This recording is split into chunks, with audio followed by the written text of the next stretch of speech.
Please join us in welcoming CEO of Waze, Neha Parikh, in discussion with Skift Senior Research Analyst Seth Borko.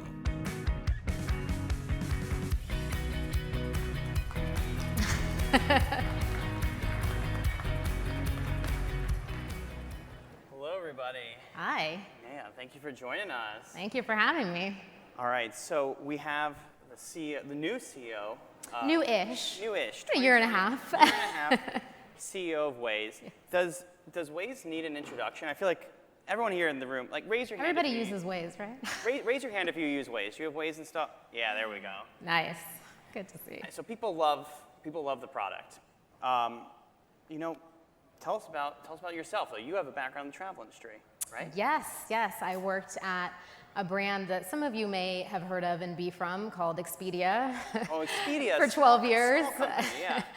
Yes, 12 years at Expedia, hotels.com and Hotwire. So how'd you make that move to Waze, from the travel industry to the transportation industry, mobility industry? Yeah, gosh, where to start? So I spent 12 years at Expedia, like I said. I started at hotels.com. I was one of the original people that worked on the loyalty program. For anyone who remembers the original name of the hotels.com loyalty program, it was called, anyone know? There'll be a prize at the end. Come find us if you know. It was called Welcome Rewards. Anyways, so I spent 12 years there. I think in the time that I worked at Expedia, I had 10 different jobs. I started as a product manager. I moved through different areas of marketing, strategy, general management. The last role I had was president of Hotwire. And so I, over the time, had 10 jobs, lived in 5 different cities: Chicago, London, San Francisco, Dallas. And it was a lot. It was amazing. Sounds great. Yeah, it was. Why leave?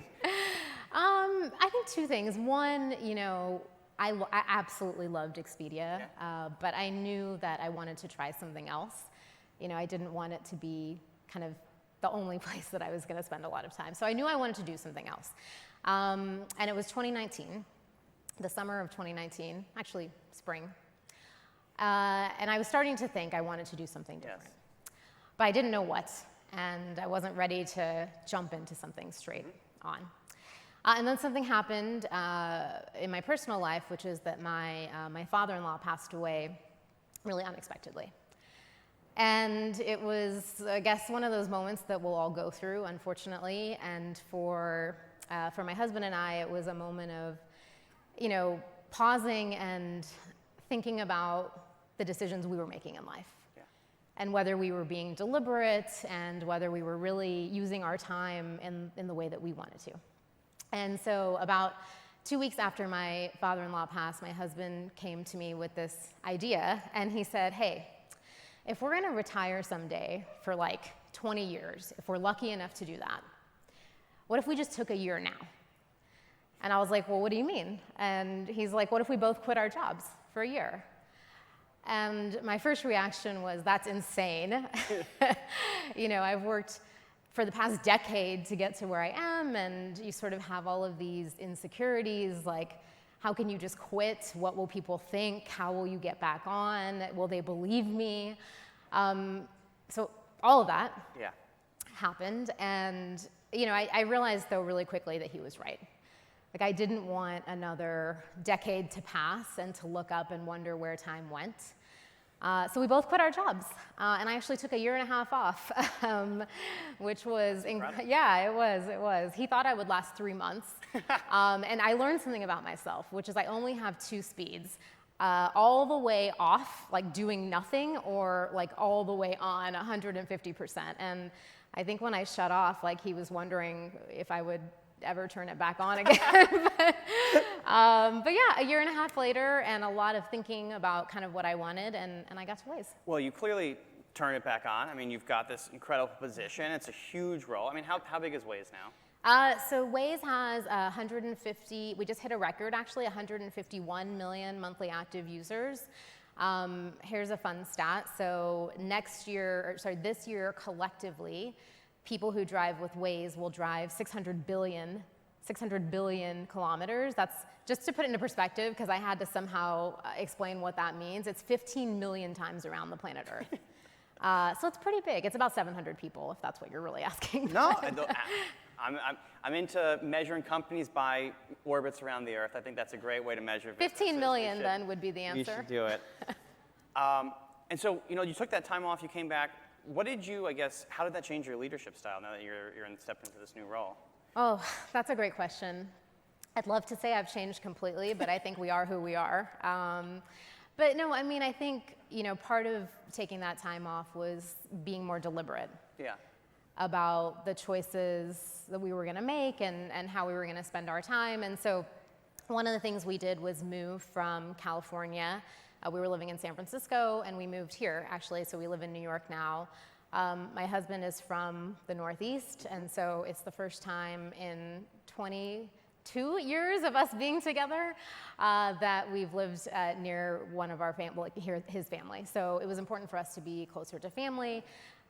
For me, it's just, I don't know. I think what I realized by taking the time off is that you don't have to live by anyone else's rules. Yeah. And I think that's really changed who I am as a person as well. You should optimize for what makes sense in your life. That's a great lesson. I love that. Now, you came in and you started during the pandemic. I know a lot of entry-level staff, it's hard to get up to speed during the pandemic. Yeah. As a CEO starting during the pandemic, what's that like? It was really hard. It was really hard. So not only was I starting a new role, for me it was a totally new company as well. So it wasn't like I was just taking another role at Expedia where people, knew who I was or had any trust that I could do the job, right? I was a very random person, I think, joining to lead Waze. So it was hard. I think I probably underestimated how difficult it would be to build trust in a situation like that. Your own intentions, right? What you intend, but conveying that in a series of 30-minute video calls is a really difficult thing to do. So I think it was challenging, certainly getting to travel to visit. So can I tell you a really quick funny story? Okay, it's travel related. All right, I'll tell everybody. So you all may know that Waze, it was primarily in Israel. It was founded in Israel. And so a lot of our engineering team is still based in Tel Aviv. And it was August of 2021. I started in June, and I just really wanted to get to Tel Aviv. I really wanted to spend time with 300 engineers there. And everything was still completely locked down. And Israel was one of the toughest places to get into. And I was one of the first people actually to visit Israel as a business traveler after the lockdown. Literally like the fifth person, I think. I had to get permission from the Ministry of Health.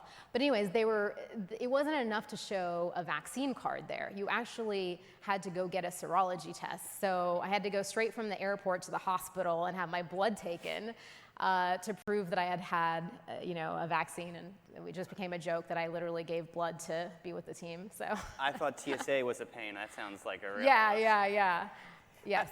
And I guess there's one more thing about your path, and then we're going to move on to Waze. But you came in, you replaced a male CEO. I'll say there's a lot of white men leading positions in travel and tech. What was that like? I think I'll answer it more generally, which is that as I've gotten more senior in my career, I certainly look around the table, the virtual table, but the tables that I'm around often, and I'm the only one who looks or sounds like me. I probably look and sound different than most of the people you all have seen today. And I think, it's funny, in some ways, people bring in diversity at companies because diversity means you have diverse points of views, and that represents, your customers and your users, and that's great. But I think the ironic thing about that is when you're the diverse person, it actually makes it a lot harder because everyone else has similar opinions, and you come in with maybe a different point of view or a different background, right? And so I think, I'm constantly fighting to find my voice and to, even if I have something different to say, that I would actually have the confidence to say it. Do you know what I mean? And so, I think because I'm on stage and I get to ask you guys for something, I would say don't underestimate the impact that you can have just by amplifying someone's voice. if someone is saying something and maybe they have a different opinion or maybe they see things differently, or maybe they're scared to say that thing, if you're in a position to amplify someone's voice and to help give them the confidence, please do that, because it makes a difference, and I've had people do that throughout my career. I try to be very mindful of it myself, but it's never super easy, I would say. It sounds like it's very necessary, right? Yeah, I think so. Let's talk about Waze itself. Yes. So, here's like the big question that when I told people I was going to speak with you, what's your relationship with Google? Like, Waze, is it Google company? Is it not? What's going on there? I knew you were going to ask that. Yeah. So Waze is owned by Google. You guys may or may not know that. Waze is actually one of the most independently operated companies at Google. So that means that all the different parts of Waze, whether it's engineering or marketing or our sales team, all report into one organization and up to me. So it is fairly independent. Now, I know probably your other question is, but why does Google Maps have both? Why does Google have both, Google Maps and Waze? Yeah, I'm good. You keep, yeah. I'll just interview myself. All right. Well, I mean, that's the exact question I asked when I was interviewing at Waze too, right? Which is like, why does Google have Google Maps and Waze? And so, of course, I was thinking about this before I came on. And I think the best way I can answer that to this room of people who work in travel is why companies own multiple travel brands, right? Yeah. So whether it's Expedia or Booking.com, they own different brands because they serve different use cases. Like for me, if I want to book a flight, I might go to Expedia, but if I want to book a hotel, I might go to Hotels.com or Hotwire because I worked there for 10 years. But like, there's different use cases, right? And so what we found between Google Maps and Waze is that people use us in different ways. Yeah. So you might use Google Maps as, your default navigation app, and you might open Waze if you're stuck in traffic, or if if you're not getting to where you need to be quickly enough, or if you're on a road trip, right? So we think it's really complementary, and also, Google Maps is really about technology, and Waze is really about community. Well, so actually, that's what I was going to ask you next. Is like Waze has really unique data, right? Yeah. That's part of your story, and that's all driven by your community. Right. So how do you? We were backstage. Yeah. You were stopped. People are so excited. Oh my God, I love Waze. Like, how do you build that kind of enthusiasm for a map, right? Yeah. I think that's a great question. So I always joke because Waze is a navigation app. Why should anybody feel emotional about a navigation app? Yet people do, including me. Like, that's why I was really excited to join Waze. And so, look, I think the best way I can answer that, I was talking to somebody at Waze a few weeks ago, and she said something that really just got imprinted in my mind. And she said, the thing with Waze is, when I open Waze, I know I'm not alone. When I open Waze, I know I'm not alone. And it was like this very emotional thing that she said. And I said, well, what do you mean? And she said, I know there's a whole community of people who have been inputting information, who I am driving with, who want to help me, who I want to help. And I think whether you know it or not, that has a lot to do with why people have such an emotional reaction about Waze. It's not just a one-way app that uses technology. It is a two-way ecosystem where people actually contribute to help each other. And you put it like that, it's kind of like when we travel, and it's all about making those two-way connections. Yeah. When you stay at a nice hotel. Yeah. What's your vision? Like, you're in this not new role. New-ish, 18 months. You're here. What's your vision for the future of Waze? Like, how are you going to drive this business forward? Yeah. Spending a lot of time thinking about that. I think to answer that, I first can I talk about the community? Please. Okay. So here's something I didn't really, by the way, I'm an avid Waze user. I actually wrote one of my grad school essays in 2008 about Waze, which serendipitous and also weird, but true. You put it out into the universe, you get back, Yeah, true fact. So I think we all know, or most of you that use Waze probably know that, you input information, like is there a crash ahead or police or whatever, and that helps people, right? So drivers input information. We also have this incredible volunteer community. So we have 100,000 volunteers around the world who have full-time jobs. They are doctors, engineers, waitresses, they have full-time jobs. And they volunteer with Waze. They edit our maps. There are beta testers. There are localizers. They actually work on our city partnerships. And so there's this magic behind Waze that I think most people don't even know about, which is community, right? And so I have to say, I have to talk about that before I can talk about the future, because I think, like, you know, when I think about the magic of Waze, it is the intersection of community and technology. That is what makes Waze magical. We don't have the most engineers to work on the best technology in the world for navigation. Like, we just don't. But what we have is this dedicated, insanely passionate group of users and volunteers who want to help their communities. I was in Tel Aviv last week. And we were having a meetup of our most senior volunteers, so the people who have been with us the longest, who contribute the most. So it was 100 people from around the world. It was amazing. And of course, like you all might be wondering, I had to ask one of them, why do you do it? Like, why do you spend so much time volunteering for this app? And varied answers, right? But one of the most consistent things I heard, or the one thing that stuck out on my head, was somebody said, you know, when you volunteer for Waze, or when you input information for Waze, it is the best act of random kindness, the biggest act of random kindness. Because, you know, like, you input, like, a road is closed, and it may not seem like a big deal, but you're going to impact, like, thousands of people who are on the road in your community who may not have known that, right? And so the impact that you can make is huge. So kind of paying it forward. Totally paying it forward. Well, so speaking of impact, right? Not just communities, but there's an impact you can have on cities and on travelers. I know you've been doing a lot of, like, city partnerships. Yeah. Tell us about how Waze is going to work with cities for the future of mobility. Okay, so we have thousands of partnerships with cities, and what I mean by that is, like, the municipalities, like the transportation departments of New York City, Philadelphia, Bogota, Kuala Lumpur, London, and we work with them for a number of different reasons. So one is, you know, they give us information. Who knows best about what's happening on the roads in terms of construction and events than the city themselves?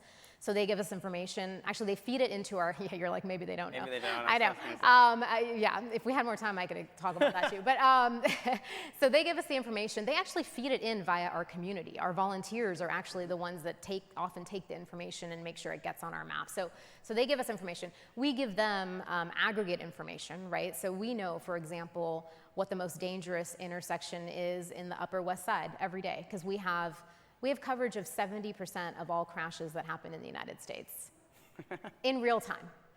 And I don't know, I'm asking my team to try to validate this, but I believe it's the largest central repository of crash information. I never thought of that thought never occurred. Yeah. But you must have. So 70%, right? And can I just have a sidebar just for 1 second? Okay, here's what's really interesting. We did a study with UCLA 2 years ago, okay? And they found that on average, Waze knows when an accident happens 5 to 10 minutes before emergency services. 5 to 10 minutes. And you guys know why if you use Waze. You're driving, you see a crash happen right in front of you, and you put it in. Done. We know it, right? Imagine the time it takes for someone to pull over, call 911, convey the information, for an ambulance to get called and deployed, right? Now here's the interesting part, and I'm going to answer your question, I promise. But here's the interesting part. For every 1 minute that emergency services can get to a crash site sooner, we can save 10,000 lives a year. 1 minute. 1 life-saving minute. And when you put together the fact that we know when crashes happen in real time, and we have these partnerships with the cities, you can imagine something really simple, which is connecting the data that we have to cities to deploy emergency services, right? And what's really interesting is one of our volunteer communities in Lisbon, in Portugal, organically realized this and started doing it themselves. So they actually built a real-time connection between Waze data and emergency deployment services in Lisbon, and they've reduced the time it takes for ambulances to get to crash sites by 8 minutes. Wow, that's a lot of lives saved. 8 minutes, right? And so, huge impact. yeah, and so back to your question, like, what do I think we can do with cities? I think we can change the way cities move. Yeah. And I think one of the things that we can do pretty easily is save lives. Yeah. Why do you think that like some of the mobility stuff, the way cities moves, is still so disconnected from the rest of the travel industry, like airlines and hotels and stuff? Is there a way that Waze can bring? You think we can bring them together, or? How do you think it's disconnected? I feel like there's not a lot of connectivity between some of the like online travel sites. Like once you get off the plane, I feel like it's a whole different user experience to get around locally. Yeah, I think that's a great point, actually. Maybe we can do something about that. Well, look, where you do have a lot is like road trips, yes. right? You have a lot of info on that. Yeah. What do you see when you look at that kind of stuff?